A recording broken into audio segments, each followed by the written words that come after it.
بسم اللہ الرحمن الرحیم۔ آج میں پرانے سوالوں کو اسکپ کر کے ابھی جو رمضان سے متعلق سوالات پوچھے گئے ہیں نا، خاص طور پر آج کے اس پروگرام میں ان مسائل کا جواب دوں گا جو آس مفتی طارق مسعود پر لوگوں نے پوچھے ہیں اور رمضان سے متعلق، روزے یا زکوٰۃ سے متعلق پوچھے ہیں۔ تو جو پہلے لوگوں کے سوالات باقی ہیں وہ انشاءاللہ پھر اگلے ایپیسوڈ میں ہم اس پر بات کریں گے۔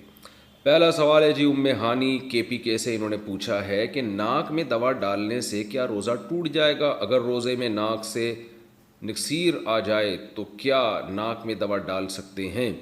ناک میں دوا ڈالنے سے روزہ ٹوٹ جاتا ہے، کیونکہ ناک میں دوا ڈالتے ہی سیدھا حلق میں پہنچتی ہے اور حلق سے سیدھا اپنا راستہ بناتے ہوئے پیٹ کی طرف نکل جاتی ہے وہ، اور اس کے لیے اس کو پتلی گلی کی ضرورت بھی نہیں پڑتی، ڈائریکٹ جاتی ہے وہ۔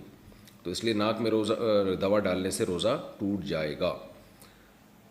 روزے میں وکس کا استعمال کیسا ہے؟ کیا روزے کی حالت میں ناک، گلے اور سینے میں وکس لگا سکتے ہیں؟ معراج الدین کیلیفورنیا سے، جی لگانے پر کوئی پابندی نہیں ہے، نہ اللہ کی طرف سے نہ گورنمنٹ کی طرف سے۔ روزے میں انہیلر کا استعمال، مجھے ناک میں ایک بیماری لاحق ہو گئی ہے جس کی وجہ سے سانس لینے میں دشواری ہوتی ہے، اس کے لیے ڈاکٹروں نے دن میں کئی مرتبہ بھاپ اور انہیلر تجویز کیا ہے، میرے لیے روزے کا کیا حکم ہوگا؟ محمد یاسر علی گڑھ سے۔ دیکھیں، روزے میں باقاعدہ بیٹھ کے اسٹیم لیں گے یا انہیلر لیں گے روزہ ٹوٹ جائے گا، کیونکہ اس میں دوا کے ذرات ہوتے ہیں جو آپ کے لنگس میں جاتا ہے حلق کے راستے سے، تو اس لیے روزہ ٹوٹ جائے گا۔ باقی یہ کہ یہ آپ کے لیے جائز ہے یا نہیں ہے، تو بیماری میں اگر سانس، یعنی روزے کی حالت میں اگر سانس لینا آپ کے لیے مشکل ہو رہا ہے، اور ظاہر ہے مشکل ہی ہوتا ہے جب کسی کو سانس کی بیماری ہو، تو ایسی کنڈیشن میں ان کے لیے جائز ہے کہ وہ روزہ چھوڑ دیں۔ تو روزہ چھوڑ دیں اور پھر سردیوں میں روزے کی قضا کریں جب دن چھوٹے ہوتے ہیں۔ یاد رکھیں کہ جن کو بیماری کی وجہ سے روزہ چھوڑنا جائز ہے نا، تو وہ جائز تو ہے، مگر یہ کہ وہ فدیہ نہیں دیں گے بلکہ روزہ کی قضا کریں گے، اور فدیہ وہ دے گا جو قضا کرنے کی بھی طاقت نہ ہو۔ تو اگر آپ سردیوں میں جب دن چھوٹے ہوتے ہیں اس وقت بھی آپ کے لیے ایک روزہ رکھنا بھی ممکن نہ ہو، جتنے روزے رکھنے آپ کے لیے قضا ممکن ہے اتنے قضا رکھنے پڑیں گے آپ کو، اور ایک بھی روزہ ممکن نہیں ہے یا ایک ممکن ہے زیادہ ممکن نہیں ہے، تو جتنے روزے آپ کے لیے قضا ممکن نہیں ہے تو پھر آپ ان کا فدیہ ادا کریں گے، اور فدیہ 2.25 کلو گندم ہے ایک روزے کا فدیہ۔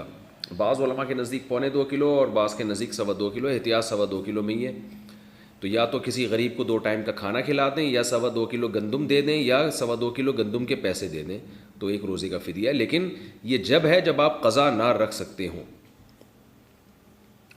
روزہ کے لیے حیض روکنے والی دوا کھانا، کیا روزے کے لیے حیض روکنے کی دوا کھا سکتے ہیں؟ قرۃ العین، جی کھا سکتے ہیں، کوئی حرج نہیں ہے، لیکن اس کے سائیڈ ایفیکٹ بہت ہوتے ہیں، تو بہتر یہی ہے کہ نیچر سے لڑائی نہیں کرنی چاہیے اور بعد میں قضا کر لیں اس میں جب اللہ نے اجازت دی ہے۔ روزہ افطار کا مسنون طریقہ، روزہ کھجور سے کھولنا سنت ہے یا سادہ پانی سے بھی کھول سکتے ہیں؟ نیز شربت سے کھولیں تو کیا حکم ہے؟ تہذیب صاحب امبور سے۔ پانی سے بھی سنت ہے، کھجور سے بھی سنت ہے، اور یہ جو شربت ہے اس سے سنت نہیں ہے، اور نقصان بھی دے سکتا ہے۔ چینی کیوں کھا رہے ہیں؟ پہلی چیز تو انسان کو یہ اچھی کھائے نا، آپ صلی اللہ علیہ وسلم نے کھجور کو شجرت طیبہ سے تعبیر فرمایا ہے، تو اور قرآن میں بھی کشجرۃ طیبۃ اصلها ثابت وفرعها فی السماء، تو اللہ نے اس کی، بہت سے مفسرین کہتے ہیں اس سے مراد بھی کھجور کا درخت ہے۔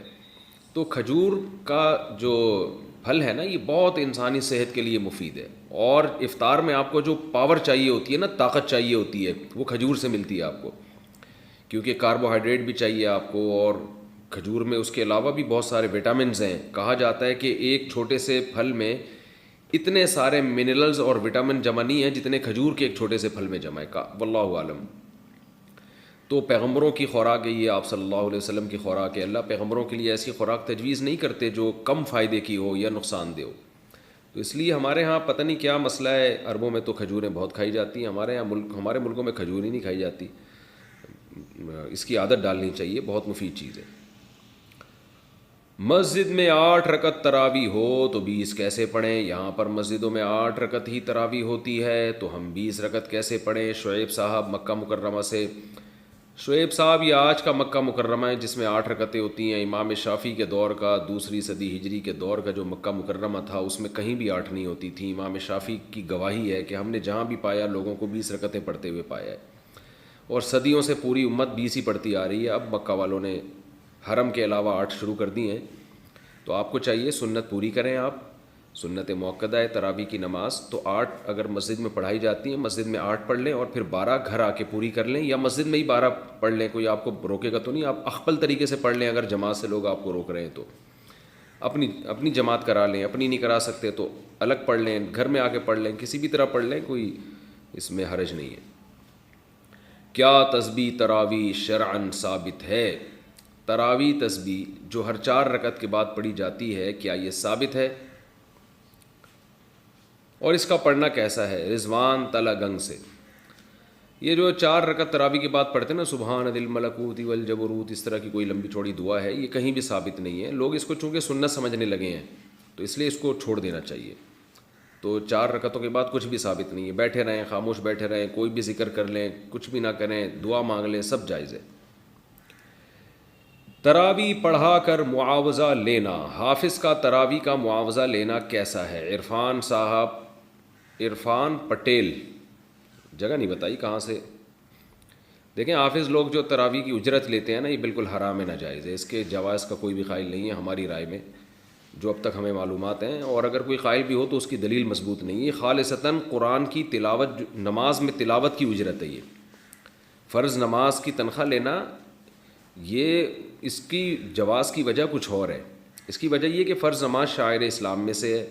اگر امام اپنے آپ کو فارغ کر کے نماز کے لیے فارغ نہیں کرے گا اور تنخواہ کے بغیر، لوگ اس کے لیے آمادہ نہیں ہوں گے، کیونکہ امام کو بھی ظاہر ہے اس کے بیوی بچے ہیں، گھر چلانا ہے. تو وہاں تو ایک مجبوری میں علماء نے اجازت دی ہے کہ پورے سال پوری زندگی فرض نماز کا سیٹ اپ رہتا ہے. تراویح تو فرض نہیں ہے، سنت موقدہ ہے، اور جماعت تو سنت موقدہ بھی نہیں ہے. تو جماعت سے نماز پڑھنا کوئی ضروری بھی نہیں ہے، تو اس میں اجرت لینے کا کوئی تک نہیں بنتا. اور نہ قاری صاحب جو ہیں، جو حافظ قرآن پڑھانے والا ہے، وہ اتنا یعنی بڑی قربانی دے رہا ہوتا ہے کہ اس کو یعنی اپنے کاروبار چھوڑ کر اور بزنس چھوڑ کر وہ آپ کو ٹائم دے رہا ہے سال میں ایک دفعہ. اور اس میں بھی اس کا اپنا فائدہ زیادہ ہوتا ہے. جب وہ قرآن پڑھائے گا تو اس نے اپنا قرآن بھی ریوائز ہوگا. اور دوسری بات، قرآن ختم کرنا رمضان میں ضروری نہیں ہے. اگر آپ کو اجرت کے بغیر کوئی قاری مل رہا ہے تو آپ اجرت کے والے کے ساتھ کیوں پڑھا رہے ہیں؟ اور اگر اجرت کے بغیر نہیں مل رہا تو علم طرح سے پڑھ لیں تراویح. تو اس لیے اس پر جتنے بھی صحیح مستند علماء ہیں، لوگ فتوے تو لے آتے ہیں، فلاں نے فتویٰ دیا کہ تراویح کی اجرت جائز ہے فلاں، لیکن جو مستند علماء ہیں اور مستند ادارے ہیں دینی ہمارے، ان سب کا مشترکہ فتویٰ یہی ہے کہ حافظ کے لیے، قاری کے لیے تراویح پڑھانے کے پیسے لینا جائز نہیں ہے، حرام ہے، ناجائز ہے. ہاں اگر کوئی ہدیہ کسی کو دے دے تو ہدیہ پر تو کوئی پابندی نہیں ہے، لیکن وہ ہدیہ بھی اجرت کی شکل میں نہیں ہونا چاہیے. بعض مسجدوں میں سب کو پتہ ہے کہ اتنے پیسے یہاں ملیں گے، اگر قاری کو پتہ ہو یہ پیسے نہیں ملیں گے وہ پڑھائے گا ہی نہیں، تو ایسا ہدیہ بھی اجرت ہی ہے، یعنی وہ بھی کمیشن میں ہی آتا ہے. تو اس لیے اپنے ثواب کو ضائع نہ کریں. اگر کوئی قاری تراویح پڑھانے کی اجرت لیتا ہے یا وہ ہدیہ لیتا ہے، لیکن ہدیہ اجرت ہی کے طور پر ہے. اس کی دلیل یہ ہے کہ اگر اس کو یہ بتا دیا جائے کہ آپ کو ہماری مسجد سے کوئی گفٹ نہیں ملے گا تراویح کی، تو پھر دیکھیں وہ پڑھاتا ہے کہ نہیں پڑھاتا. اگر پھر بھی پڑھاتا ہے اس کا مطلب دل سے پڑھا رہا ہے، اور نہیں پڑھاتا ہے اس کا مطلب اس کے پیش نظر ثواب نہیں ہے بلکہ یہ پیسے ہیں. تو علماء نے لکھا ہے کہ اگر کوئی قاری حافظ تراویح پڑھانے کے باقاعدہ پیسے لیتا ہے اور آپ کو پتہ ہے کہ پیسے نہیں دیے تو یہ تراویح نہیں پڑھائے گا، تو ایسا شخص کے پیچھے، ایسے قاری کے پیچھے تراویح پڑھنا بھی جائز نہیں ہے. پھر قرآن دیکھ کر تراویح پڑھانا، اگر کسی حافظ کا حفظ کمزور ہو گیا ہو، وہ تراویح پڑھاتے ہوئے کسی پارے کو دیکھ کر تراویح پڑھا سکتا ہے جو پارا زیادہ کچا ہو. بنت عزیز احمد انڈیا سے. یہ امام احمد ابن حنبل کے نزدیک جائز ہے، باقی فقہا کے نزدیک جائز نہیں ہے. اس کے دلائل کیا ہیں پھر میں کسی اور وقت میں اس کی تفصیل بتاؤں گا. ایسے حافظ کے پیچھے آپ قرآن نہ پڑھیں جو دیکھ کے قرآن پڑھ رہا ہو. رمضان میں تہجد کا کیا حکم ہے؟ رمضان میں تہجد کا کیا حکم ہے؟ جب کہ وطر امام کے ساتھ ادا کر لیتے ہیں تو کیا وطر کے بعد بھی تہجد پڑھ سکتے ہیں؟ کیونکہ سنا ہے کہ وطر کو آخری نماز بنانا چاہیے. شعیب صاحب کشمیر سے. بالکل صحیح سنا آپ نے. حدیث میں آتا ہے اجعلوا آخر صلاتکم وطرا، آخری نماز وطر کو بناؤ. لیکن آپ صلی اللہ علیہ وسلم کا یہ حکم واجبی نہیں ہے، استحبابی ہے، کیونکہ آپ سے خود ثابت ہے وطر کے بعد نماز پڑھنا. تو اس لیے بہتر تو یہی ہے کہ وطر بالکل آخر میں پڑھیں تہجد کے بعد. لیکن رمضان میں چونکہ وطر جماعت سے پڑھے جاتے ہیں تو جماعت کی فضیلت حاصل کرنے کے لیے آپ وطر پہلے پڑھ لیں اور پھر تہجد میں آنکھ کھلے تو تہجد بھی پڑھیں. اس لیے تہجد نہ چھوڑیں کہ میں وطر پہلے پڑھ چکا ہوں, تو تہجد الگ سے پڑھ لیں پھر بعد میں. مزدور روزہ کیسے رکھے؟ کیا مزدور کے لیے روزہ معاف ہے جو بہت زیادہ کٹھن کام کرتا ہو؟ اگر ان کو روزہ رکھنا ضروری ہے تو رمضان میں پیسوں کا کہاں سے انتظام ہوگا؟ محمد تسلیم اختر صاحب انڈیا سے پوچھتے ہیں. بڑا اچھا سوال ہے جی. دیکھیں, دین مفتی کا اپنا نہیں ہے, نہ کسی علماء کا فقہا کا اپنا دین ہے کہ وہ اپنی طرف سے کاٹ چھانٹ کر سکیں. آج کل غامدی صاحب نے تو بہت تبدیلیاں کر دی ہیں. انہوں نے تو یہاں تک اجازت دے دی کہ کل آپ کا روزہ ہے, کل آپ کا پیپر ہے تو آپ تیاری کے لیے بھی روزہ چھوڑ سکتے ہیں. لیکن قرآن و سنت میں ہمیں صرف 2 اعذار ملتے ہیں جن میں روزہ چھوڑنے کی اجازت ہے, ایک سفر میں اور ایک بیماری میں. مزدور کو روزہ چھوڑنے کی اجازت نہیں ہے. صحابہ کرام تو زمیندار تھے, روزہ رکھ کے کھیتی باڑی کرتے تھے. کہیں ایک ادنا سا اشارہ بھی نہیں ملتا کہ کسی مزدور کو, محنت کش کو, محنت کی وجہ سے آپ صلی اللہ علیہ وسلم نے روزہ چھوڑنے کی اجازت دی ہو. تو اس لیے کتنا ہی ٹف کام ہو, مزدور روزہ نہیں چھوڑ سکتا رمضان کا. اس لیے مزدور کو چاہیے کہ رات کے وقت مزدوری کرے, رمضان میں اپنا اسکیجول چینج کر دے. اگر یہ ممکن نہیں ہے تو رمضان میں وہ چھٹی کر لے, پہلے رمضان سے پہلے اتنا کما لے کہ رمضان میں وہ گزارا کر سکے. یہ بھی اگر ممکن نہیں ہے تو پھر مزدور کیا کرے گا کہ بھئی وہ صبح روزہ رکھ کے مزدوری کرے گا اور حتی الامکان وہ بھوک اور پیاس کو برداشت کرے, اور جب ناقابل برداشت حالت ہو جائے, اس کو یہ خطرہ ہو کہ میں نے اگر روزہ نہیں توڑا تو مجھے کوئی بیماری لگ جائے گی یا میں بے ہوش ہو جاؤں گا یا خدا نخواستہ مر جاؤں گا, تو ایسی کنڈیشن میں ہر شخص کے لیے روزہ توڑنا جائز ہے. یعنی بیمار ہونے کا خطرہ ہو, غالب گمان ہو, بے ہوش ہونے کا خطرہ ہو یا مرنے کا خطرہ ہو, تو پھر ہر آدمی کے لیے روزہ توڑنا جائز ہے, مزدور کے لیے بھی کسی اور کے لیے بھی. تو مزدور بھی ایسی کنڈیشن میں روزہ توڑ سکتا ہے. توڑ دے گا تو گناہ نہیں ہوگا, بعد میں قضا کرے وہ, لیکن حتی الامکان برداشت کرے. جب ناقابل برداشت ہو جائے, اور ناقابل برداشت کا مطلب یہ کہ بیماری کا خطرہ ہو یا موت کا خطرہ ہو, ایسے ہی نہیں کہ برداشت نہیں ہو رہا. وہ تو روزے میں کسی کو کم روزہ رکھتا ہے, کسی کو زیادہ روزہ رکھتا ہے, وہ تو برداشت تو کرنا ہی پڑے گا. بھوک اور پیاس برداشت نہیں ہو رہی اور آپ نے روزہ توڑ لیا تو 60 روزوں کا کفارہ ہے, پھر 60 روزے لگاتار رکھنے پڑیں گے. لیکن اگر اتنا ناقابل برداشت ہو گیا کہ آپ کو ڈر ہے کہ بھائی نہیں توڑا تو میں بے ہوش ہو جاؤں گا یا کوئی بیماری ہو جائے گی مجھے, یا جیسے شوگر کے مریضوں کو شوگر لیول لو ہوتا ہے, ان کو تو موت کا خطرہ ہوتا ہے, یا یہ کہ میں مر جاؤں گا یعنی موت کا خطرہ ہے, تو ایسی کنڈیشن میں پھر اس کے لیے روزہ توڑنا جائز ہے. تو ایسا مزدور فقہا کہتے ہیں روز روزہ رکھے گا, روز روزہ توڑ دے گا اگر یہ خطرہ ہو, کیونکہ ایسے مزدور کے لیے روزہ چھوڑنے کی دلیل ہمارے پاس نہیں ہے, روزہ توڑنے کی دلیل ملتی ہے ہمیں, تو چھوڑا نہیں جائے گا. تو اس لیے مزدوروں کو چاہیے کہ رات کو مزدوری کریں, اور اگر یہ ممکن نہیں ہے تو رمضان سے پہلے اتنا کما لیں کہ رمضان میں ان کے لیے گزارا آسان ہو بغیر مزدوری کے. اور اگر یہ بھی ممکن نہیں ہے, ظاہر ہے ہر ایک کے لیے ممکن نہیں ہوتا, بعض لوگ بیچارے روزانہ دہاڑی پر ہوتے ہیں, اتنے غریب ہوتے ہیں کہ ان کو کسی دن مزدوری نہ کریں تو وہ ان کی آمدنی بیچاروں کی ختم ہو جائے. تو عام لوگوں کو بھی خیال کرنا چاہیے ایسے مزدوروں کا. لیکن پھر بھی اگر کوئی انتظام نہیں ہوتا تو پھر مزدور پر لازم ہے کہ وہ روزہ رکھے. میرے پاس لوگوں کی کالز آتی ہیں, میرے پاس کیا سارے علماء کے پاس آتی ہیں کالز کہ وہاں گرمی ہے, تھر کے ریگستان میں ہم محنت کر رہے ہیں, اور بعض لوگ کہتے ہیں کہ ہم جناب ادھر دبئی میں ریگستانوں میں پروجیکٹ پہ کام کر رہے ہیں, ہم کیسے روزہ رکھیں؟ تو بھئی روزہ رکھنا پڑے گا کیونکہ اللہ کا حکم ہے, فمن شہید منکم الشہر فلیصم, جو بھی رمضان کا مہینہ پائے گا اسے چاہیے کہ وہ روزہ رکھے. اور اللہ کا آرڈر ہے یہ, اور اس آرڈر سے اللہ نے صرف آگے 2 لوگوں کو مستثنی کیا ہے, ایک بیمار کو اور ایک مسافر کو. تو مزدور بھی داخل, جن کا کل پیپر ہے وہ بھی داخل, پوری امت مسلمہ کو رمضان کا روزہ رکھنا پڑے گا. اور ناقابل برداشت ہو جائے تو اس کا میں نے حکم آپ کو بتا دیا ہے. روزہ میں آنکھ میں کیا ہم دوا ڈال سکتے ہیں؟ کیا روزے میں آنکھ میں دوائی ڈال سکتے ہیں؟ اگر حلق میں اس کا ذائقہ محسوس ہو تو کیا حکم ہے؟ اور اگر سحری میں دوائی ڈالی پھر بعد میں اس کا ذائقہ حلق میں محسوس ہوا تو کیا حکم ہے؟ زبیر صاحب راول پنڈی سے. جناب زبیر صاحب, آنکھ میں ہم دوا ڈال سکتے ہیں روزے کی حالت میں, کیونکہ سرما لگانا روزے کی حالت میں نبی صلی اللہ علیہ وسلم سے ثابت ہے. اور آپ سرما لگائیں نا تو حلق میں اثر محسوس ہوتا ہے. تو اس لیے علماء کہتے ہیں کہ یہ خلاف قیاس ہے، نبی سے ثابت ہے، لہذا دوا بھی ڈال سکتے ہیں آنکھ میں، اگرچہ اس کا اثر حلق میں محسوس ہی کیوں نہ ہو. اگر حلق میں اثر محسوس ہوتا ہے تو بھی روزہ نہیں ٹوٹے گا آپ کا. روزہ میں بلغم یا تھوک نگلنا کیسا ہے؟ روزے کی حالت میں اگر منہ میں بلغم یا تھوک آ جائے اور اس کو نگل بھی لیا تو اس سے روزے پر کوئی اثر تو نہیں پڑے گا. محمد اخنزادہ کراچی سے: نہیں جناب، اس سے کوئی اثر نہیں پڑتا. تھوک بلغم جتنا کھاتے رہیں، اپنا کھائیں، تو اس سے کوئی اثر نہیں پڑتا. روزے کے دوران ناف میں تیل ڈالنا، روزے میں ناف میں تیل لگا سکتے ہیں؟ محمد زید انڈیا سے: جی ہاں، روزے کے دوران آپ ناف میں تیل ڈال سکتے ہیں. زکوٰۃ کے مصارف کون سے ہیں؟ زکوٰۃ کے حقیقی مصارف کیا ہیں؟ محمد رحیم الدین: قرآن نے زکوٰۃ کے مصارف بیان کیے ہیں، فقراء، مساکین. تو فقہا نے قرآن اور سنت کو سامنے رکھ کر عوام کی سہولت کے لیے ایک نصاب بیان کی ہے کہ بھئی 52.5 تولہ چاندی کیش رقم اور گولڈ اور تجارتی مال، یعنی کوئی بھی چیز جو بیچنے کے لیے خریدی ہے، اور ضرورت سے زیادہ سامان. ضرورت سے زیادہ سامان وہ ہوتا ہے جو پورے سال استعمال میں نہ آتا ہو. یہ 5 قسم کی چیزوں میں سے کوئی 1 یا 2 یا 3 یا 4 یا 5 کا مجموعہ اگر 52.5 تولہ چاندی کے برابر ہے، یعنی آپ کے پاس اگر چاندی ہے، دوبارہ بتا دیتا ہوں، چاندی ہے آپ کے پاس، یا سونا ہے، یا کیش رقم ہے، یا تجارتی مال ہے. تجارتی مال کا مطلب وہ مال جو بیچنے کے لیے خریدا ہے آپ نے، یا ضرورت سے زیادہ سامان، یعنی وہ سامان جو پورے سال استعمال ہی نہیں ہوتا.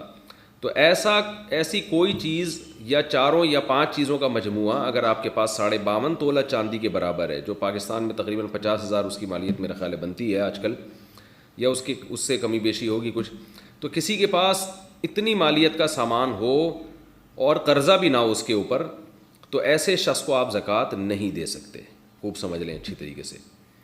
تو اس لیے یعنی اب ظاہر ہے کسی کی پوری تحقیق آپ کیسے کریں گے. تو جب بھی کسی کو زکوٰۃ دینی ہو نا، لم سم 2-4 چیزوں کا اندازہ لگا لیا کریں. کہ اس سے پوچھ لیا کریں بھائی تمہارے پاس گولڈ تو نہیں ہے؟ اگر اس کے پاس گولڈ ہے تو زکوٰۃ نہیں دے سکتے، کیونکہ عام طور پر اتنا گولڈ ہوتا ہے جو 52.5 تولے چاندی کے برابر پہنچ چکا ہوتا ہے عام طور پہ. تو دوسرا اس سے پوچھ لیں چاندی تو نہیں ہے، کتنی چاندی ہے ایک اندازہ لگا لیں. سونا چاندی جس کے پاس ہو تو وہ 52.5 تولہ ہی ہو، یعنی 50-60 ہزار کے بقدر ہوتی ہے. کیش اماؤنٹ پوچھ لیں، یار تمہارے اکاؤنٹ میں 40-50-60 ہزار تو نہیں پڑے ہوئے کہیں، اور تمہارا کوئی بزنس تو نہیں ہے، دکان تو نہیں ہے بیچنے کے لیے تم نے سامان خریدا ہو، یا تمہارے پاس کوئی ایسی پراپرٹی تو نہیں ہے جو استعمال ہی میں نہ ہو. جس پراپرٹی میں آپ رہتے ہیں اس سے کوئی فرق نہیں پڑتا.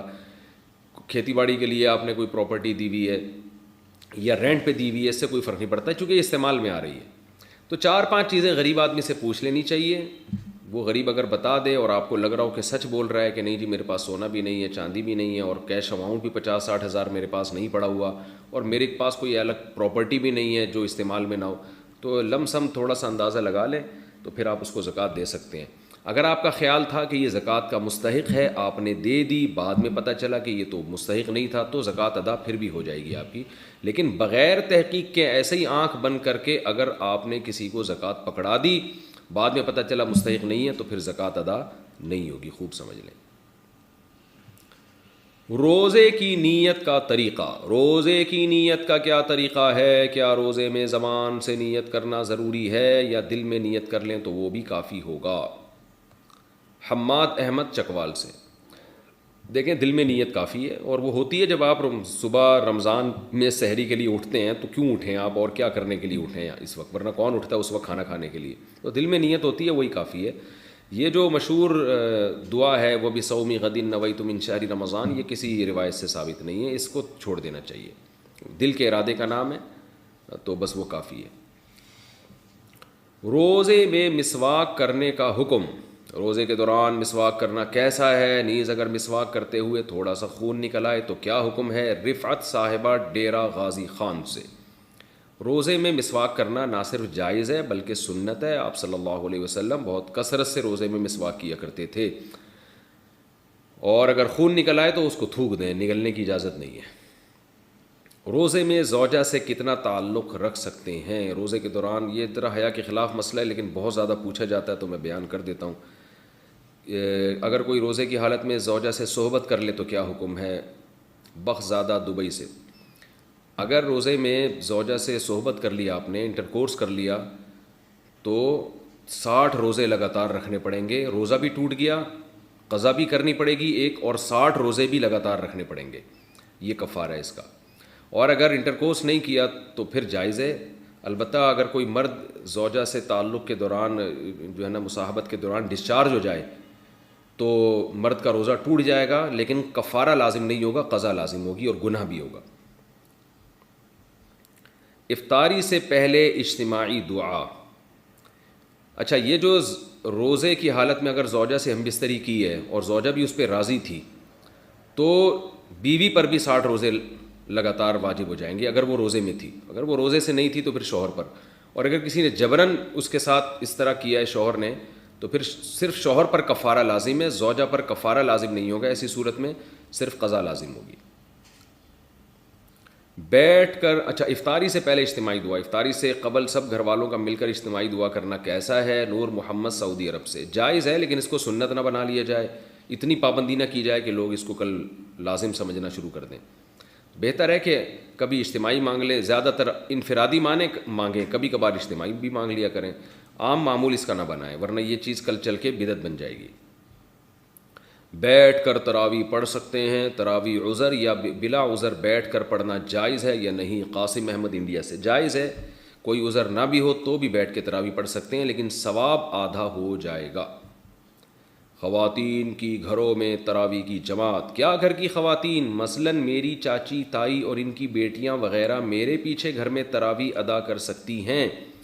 اگر ہاں کر سکتی ہیں تو اس کی کیا صورت ہوگی اور کس طرح صفیں بنائی جائیں گی؟ محمد صفان دہلی سے، جی کر سکتی ہیں اگر پردے کی مکمل پابندی ہو، اسی طرح صفیں بنیں گی کہ سب سے آگے آپ کھڑے ہوں گے، اور اگر کوئی مرد بھی ہے تو وہ آپ کے پیچھے اور پھر پیچھے خواتین کی صف۔ عورت کا تراویح کی امامت کرنا، کیا لڑکی تراویح کی امامت کر سکتی ہے جبکہ پیچھے صرف خواتین ہوں؟ نیز اگر پیچھے لڑکا بھی کھڑا ہو جائے تو کیا حکم ہوگا؟ محمد تسلیم اختر انڈیا سے، تراویح میں خاتون کو امام بننا خواتین کا یہ مکروہ ہے، ناپسندیدہ ہے۔ پورے دور نبوت میں ایک واقعہ ہمیں اس کا ملتا ہے کہ امی عائشہ نے خواتین کو نماز پڑھائی تھی، بیچ میں کھڑے ہو کر، آگے نہیں کھڑی ہوئی تھی وہ، لیکن پھر بعد میں حضرت عائشہ سے بھی یہ منقول نہیں ہے اور صحابہ میں سے بھی یہ منقول نہیں ہے، تو اگر یہ سنت عمل ہوتا یا جائز عمل ہوتا تو صحابہ میں اس کا رواج ہوتا، تو اس سے پتہ چلتا ہے کہ اس پر کو صحابہ نے فالو نہیں کیا، اور خود امی عائشہ سے بھی یہ ثابت نہیں ہے کہ وہ بعد میں جو ہے باقاعدہ پراپر اس طرح سے جماعت کی نماز کراتی ہوں، تو اس لیے علماء نے لکھا ہے کہ نماز تو ہو جائے گی کیونکہ امی عائشہ نے ایک دفعہ پڑھائی ہے نماز، تو نماز تو ہو جائے گی مگر یہ طریقہ مکروہ ہے، ناپسندیدہ ہے، تو اس لیے خواتین کو چاہیے کہ وہ امامت نہ کیا کریں کیونکہ یہ اسلاف میں ہمیں یہ معمول نہیں ملتا اس کا، بلکہ مرد ہی امامت کرے اور خاتون پیچھے کھڑی ہوں۔ بعض خواتین کہتی ہیں ہم نے رمضان میں قرآن دہرانا ہے، تو وہ نماز کے بغیر بھی دہرایا جا سکتا ہے، سن کے بھی دہرایا جا سکتا ہے۔ باقی یہ کہ اگر خاتون کے پیچھے کوئی مرد کھڑا ہو جائے تو اس کی نماز تو بہرحال نہیں ہوگی کسی قیمت پہ بھی۔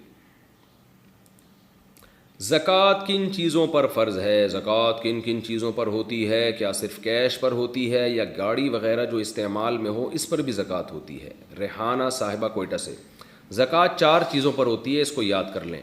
کیش اماؤنٹ جو آپ کے پاس ہے اس پر بہرحال آپ نے زکوٰۃ دینی ہے، تھوڑا ہو یا زیادہ ہو۔ سونا اگر آپ کے پاس ہے اس پر بہرحال آپ نے زکوٰۃ دینی ہے، بشرطے کہ 52.5 تولہ چاندی کے برابر ہو اور سونے کے ساتھ بقیہ 3 چیزوں میں سے بھی کچھ ہو، یعنی خالص اگر سونا آپ کے پاس ہے اور پیسے بالکل بھی نہیں ہیں، چاندی بالکل بھی نہیں ہے، تجارتی مال بالکل بھی نہیں ہے، صرف سونا ہی سونا ہے، تو پھر 7.5 تولے سونے سے کم پہ زکوٰۃ ہوتی نہیں ہے، لیکن عام طور پر ایسا ہوتا نہیں ہے۔ جب بھی کسی کے پاس سونا ہوتا ہے تو کچھ نہ کچھ کیش اماؤنٹ تو ہوتا ہی ہے، تو اس لیے پھر ایسی صورت میں سونا نہیں دیکھا جائے گا، بلکہ یہ دیکھا جائے، سونا اصل نہیں دیکھا جائے گا بلکہ سونے کی ویلیو دیکھی جائے گی کہ 52.5 تولے چاندی کے برابر سونا ہے یا نہیں ہے، اور وہ آدھا تولہ سونا بھی آج کل 52.5 تولے چاندی کے برابر ہو جاتا ہے۔ تو اس لیے دوبارہ بتا دیتا ہوں، 4 چیزیں دیکھنی ہے: سونا، چاندی، کیش اماؤنٹ اور سامان تجارت۔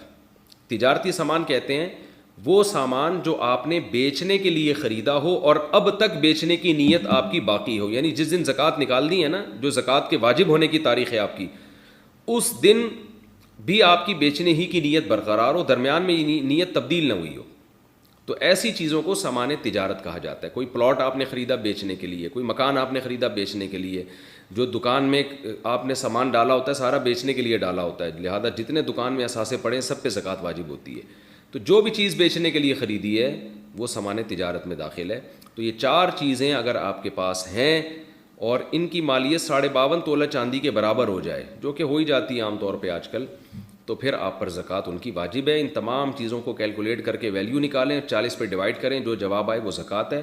فوراً دے دیں, 2-4 دن بعد دے دیں, فقیر کا انتظار کریں تو کہ جب کوئی مستحق ملے گا اس وقت دے دیں, لیکن حساب اسی دن کا کرنا ہے آپ نے.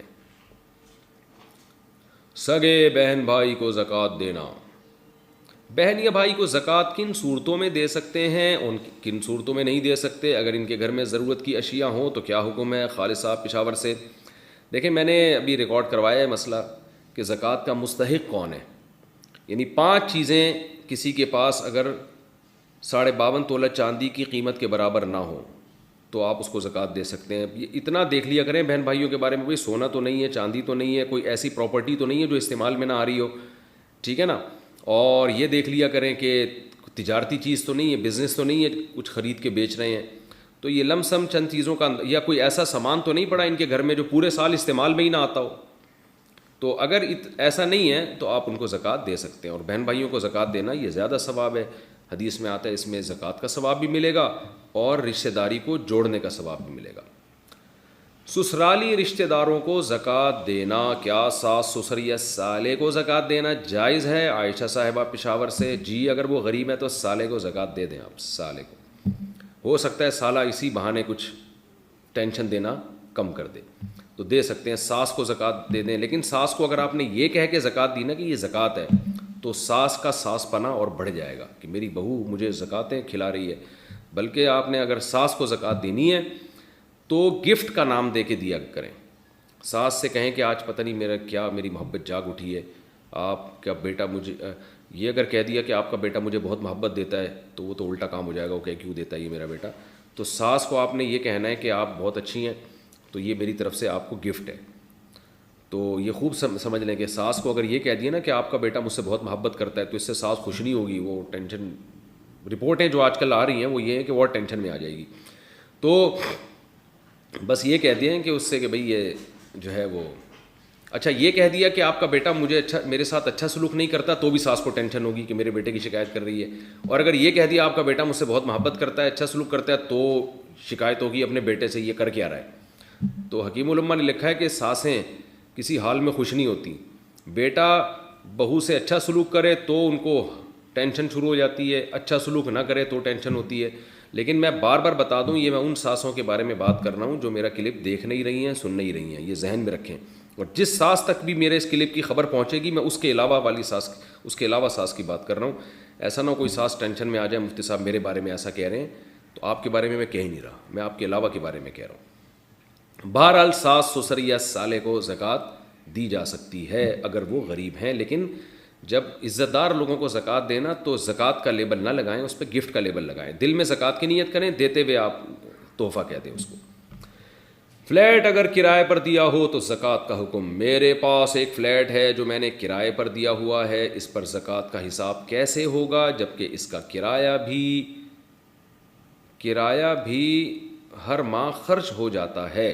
عمیر ظرف کراچی سے. کرائے کے فلیٹ یا کرائے کے مکان پر زکوٰۃ نہیں ہوتی, اس کے کرائے پر زکوٰۃ ہوتی ہے بشرطے کہ وہ کرایہ آپ کے پاس اس وقت تک محفوظ ہو. پلاٹ پر زکوٰۃ کا حکم. جو پلاٹ نفع کمانے کی نیت سے خریدا لیکن پلاٹ 4 سال تک نہیں بکا, اب ہر سال اس کی زکوٰۃ دیں گے یا جب فروخت ہوگا تب صرف اسی سال کی زکوٰۃ دیں گے؟ حافظ محمد طلحہ بورے والا سے. نہیں جناب, ہر سال زکوٰۃ دینی پڑے گی, بے شک وہ نہ بکے, کیونکہ آپ نے پلاٹ بیچنے کے لیے خریدا ہے تو چاہے وہ اس پہ پروفٹ ہو یا نہ ہو, آپ نے ہر سال اس کی ویلیو لگانی ہے اور اس ویلیو پر آپ نے زکوٰۃ دینی ہے, چاہے وہ پلاٹ آپ کا بکے یا نہ بکے. جب تک نہیں بکتا زکوٰۃ دیتے رہیں گے آپ.